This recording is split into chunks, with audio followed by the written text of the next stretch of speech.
আসসালামু আলাইকুম ওয়া রাহমাতুল্লাহি ওয়া বারাকাতুহু। প্রিয় দর্শক মণ্ডলী, আজকে আলোচনা করব এই চ্যানেলে প্রচার হবে শবে কদর রাতে করণীয় আমল ও ফজিলত। শবে কদর রাত্রের ফজিলত, লাইলাতুল কদরের ফজিলত। এই রাত হাজার মাস থেকে উত্তম ও কল্যাণময়। কোরআন এই রাতেই পবিত্র কোরআনুল নাজিল করা হয়েছে। কোরআন এই রাতে ফেরেশতারা নাজিল হয় এবং আবেদ বান্দাদের অবস্থায় পর্যবেক্ষণ করে ফজর পর্যন্ত।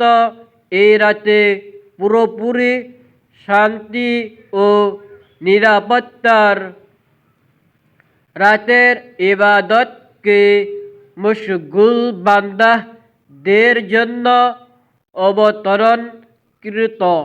ফেরেশতারা দোয়া করেন।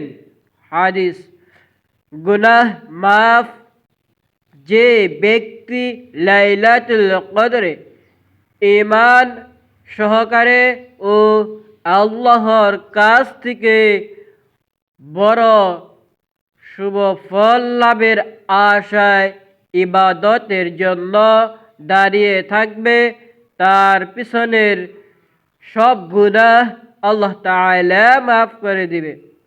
আবু বুখারী মুসলিম শরীফ হাদিস।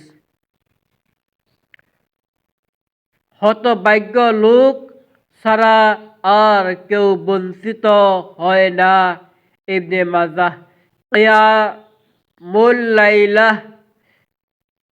কিয়ামুল লাইলা অর্থ হলো রাত্রি জাগরণ।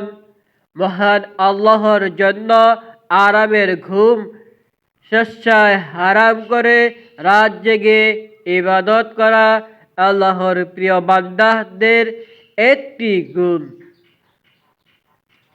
আল্লাহ তার প্রিয় বান্দাদের পরিচয় দিয়েছেন এইভাবে: তারা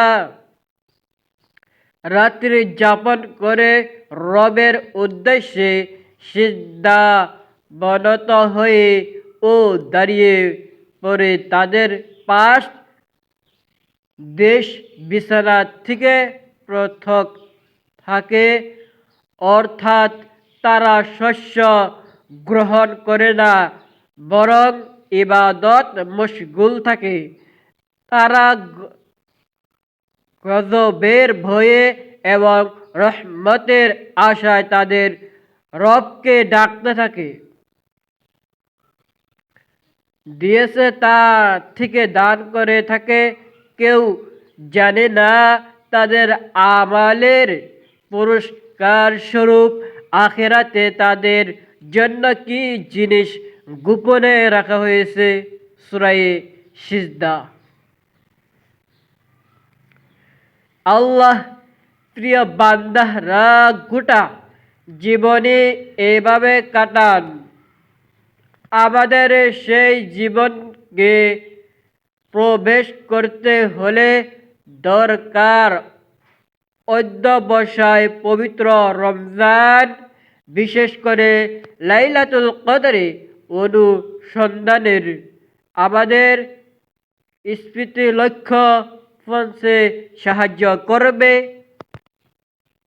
মুসনাদে আহমদে গ্রহে হযরতে উবাইদাহ ইবনে সামিত বর্ণিত হাদিসে উদ্ভূত হয়ে নবী করিম সাল্লাল্লাহু আলাইহি ওয়াসাল্লাম বলিয়াছেন: কদরের রাত রমজান মাসের শেষ 10 রাতে রহিয়াছে। যে ব্যক্তি এর শুভ ফল লাভের উদ্দেশ্য ইবাদতের জন্য দাঁড়িয়ে থাকবে, আল্লাহ তার আগে ও পরে সমস্ত গুনাহ মাফ করিয়া দিবে। রাসূল করিম সাল্লাল্লাহু আলাইহি ওয়াসাল্লাম রমজানের শেষ 10 দিন মসজিদে ইতিকাফে থাকতেন এবং ইবাদতে গভীর হয়ে থাকতেন।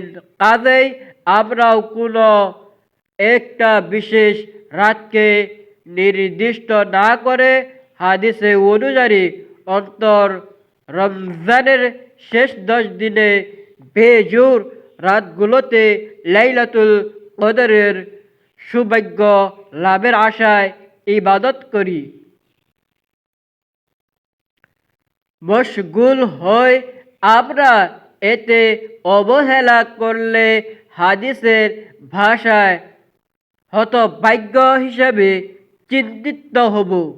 রাসূলুল্লাহ সাল্লাল্লাহু আলাইহি ওয়াসাল্লাম বলিয়াছেন, যে ব্যক্তি এই রাত থেকে বঞ্চিত হবে সে সমগ্র কল্যাণ ও বরকত থেকে বঞ্চিত হবে।